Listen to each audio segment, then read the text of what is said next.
Whenever I introduce a framework or learn about a new framework, I usually immediately think about times it would have helped me as a leader, because there are a lot of times where not being an active listener cost me momentum with the team, momentum with a specific person, whether it was me not putting everything away and avoiding distractions, or it was me jumping to responding and assuming I understood the intention behind a message. Like, it happens, right? Nobody's going to be a perfect listener.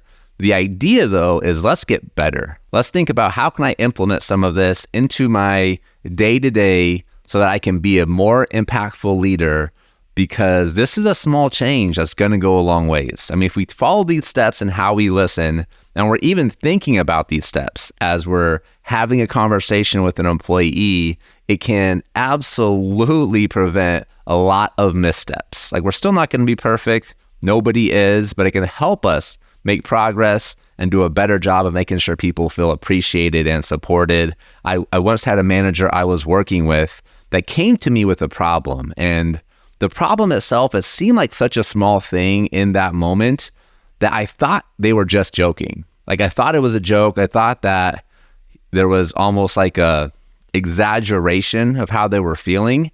And so as they were telling me about how frustrated they were about this thing, I laughed. Like, I thought it was just a joke, and I feel bad. I'm embarrassed to say this now because this really hurt this individual I was working with. Like, it damaged the relationship for a little bit. Trust had to be rebuilt, and it was a reflection of my own inexperience and bias, towards a situation and what an appropriate response would be to that situation. Because the reality is people handle things so differently depending on their life experiences, depending on, their own self-doubt they're going through. If somebody's new in a role, they're probably dealing with imposter syndrome. So things going wrong might seem like a bigger deal to them than they actually are, because they're thinking about, like, what are people saying about me? Are people doubting my ability as a leader? Like, am I going to get in trouble? Should I have not applied for this job that I was so excited for? Like, who knows what's going through their head? And it amplifies the stresses and the negative things that are happening on the team. But I didn't see that in the moment. And when they were explaining this situation, I laughed. I saw like the look of horror on their face, and I took a deep breath and I apologized. Like, I really am sorry. I misread this situation.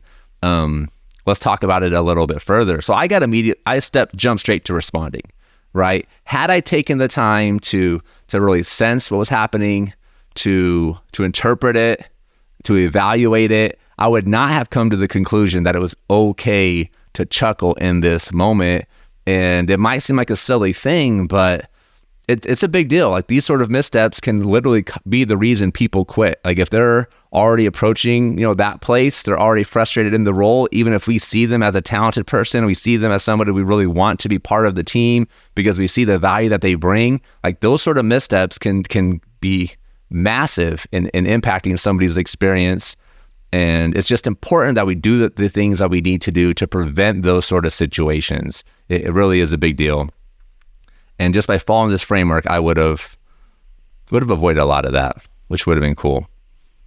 My girlfriend's calling me right now. She's going to be so mad that I'm sending it to voicemail, but I'm recording a podcast, What does she want me to do?